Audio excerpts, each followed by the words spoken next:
Students, मैंने first point में आपको बताया था कि जो फ्लावर होता है ये मॉडिफाइड सूट होता है। इसे मॉडिफाइड सूट क्यों कहते हैं? सूट जो है ये प्लांट का एरियल पार्ट होता है और इसमें प्लांट के सूट और रूट में जो मेन डिफरेंस होता है वो ये होता है कि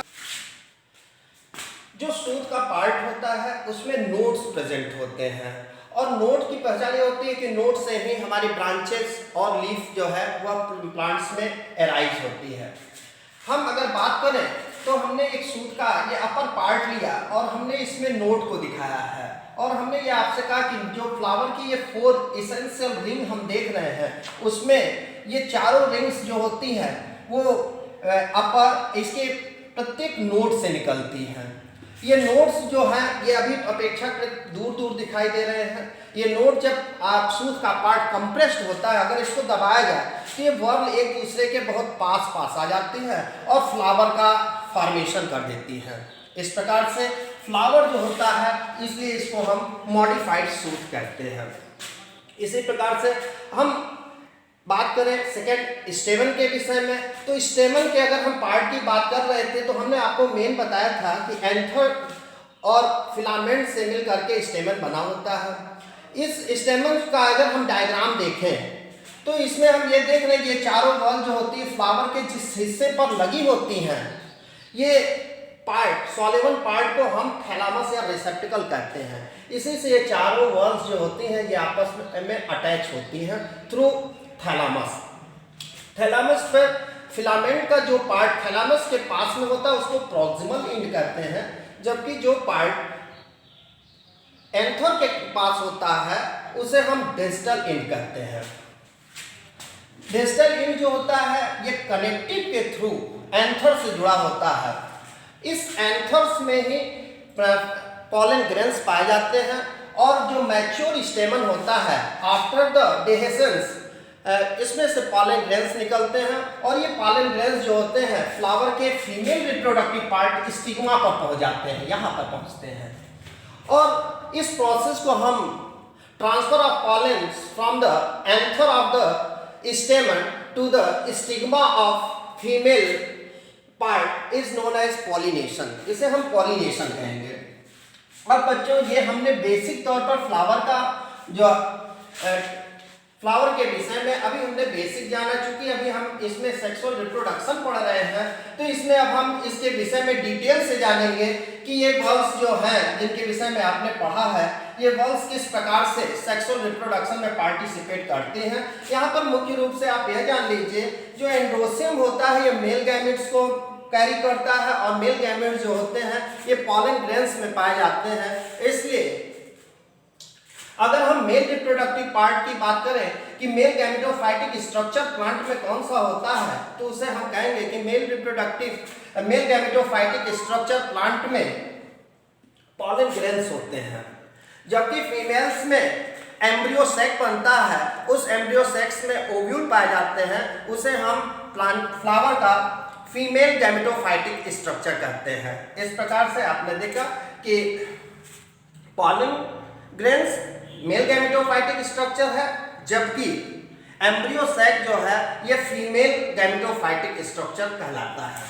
इसके बाद हम नेक्स्ट पार्ट के विषय में बात करते हैं। लास्ट लगाइए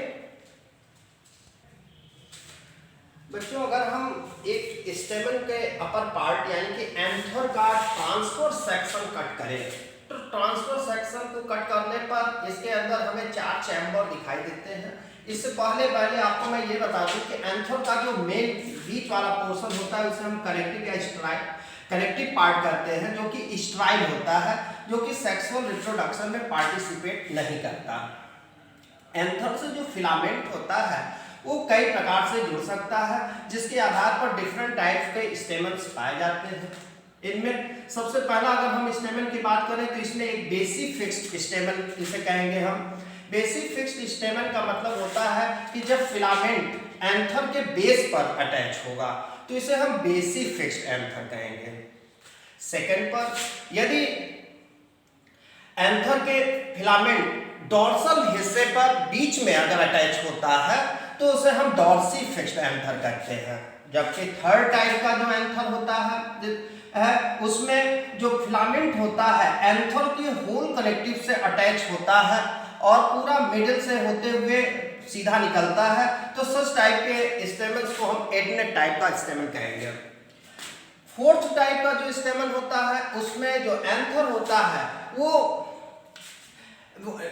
एक स्पेसिफिक शेप का होता है और इस पर एंथर एक जो फिलामेंट होता है वो एक पॉइंट पर अटैच होता है, जिसके कारण से जो एंथर होता है वह फ्रीली जो है डैंगलिंग मूवमेंट कर सकता है, जिसके कारण से डैंगलिंग मूवमेंट का मतलब होता है कि अपराइट मूवमेंट करना। और इसके कारण से जो स्टेमन्स होता है इसकी खासियत ये होती है कि इस प्रकार का स्टेमन्स ऐसे प्लांट्स में पाया जाता है जिनमें पॉलिनेशन जो होता है वो थ्रू विंड या एयर के थ्रू होता है।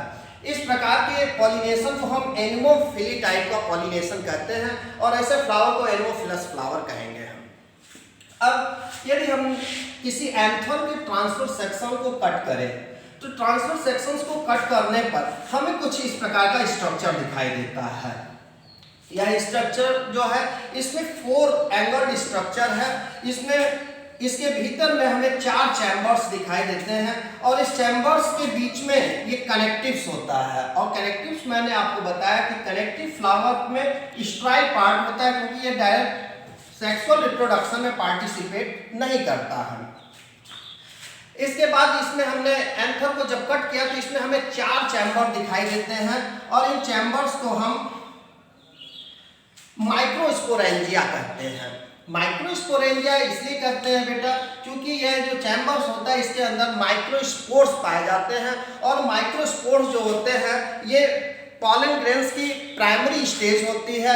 यही माइक्रोस्पोर डेवलप्ड होकर के पॉलन ग्रेन्स का फॉर्मेशन करते हैं, जो कि एक सक्सेसिव मैनर में ये प्रोसेस जो होती है वह एक घटनाक्रम इवेंट के रूप में घटित होती है। और पॉलन जो माइक्रोस्पोरेंजिया है एट लास्ट में जब मैच्योर होता है तो पॉलन ग्रेन्स का फॉर्मेशन करता है और यही पॉलन ग्रेन्स जो होते हैं ये निकल करके फीमेल रिप्रोडक्टिव पार्ट जो कि पेस्टिल मैंने आपको बताया है इसके स्टिग्मा पर पहुंचते हैं। और यहाँ पर यह इसकी जो पहली प्रक्रिया होती है उसमें मेल गैमेट को फीमेल गैमेट तक पहुँचना जरूरी होता है। और मैंने आपको बताया कि पॉलन ग्रेन्स में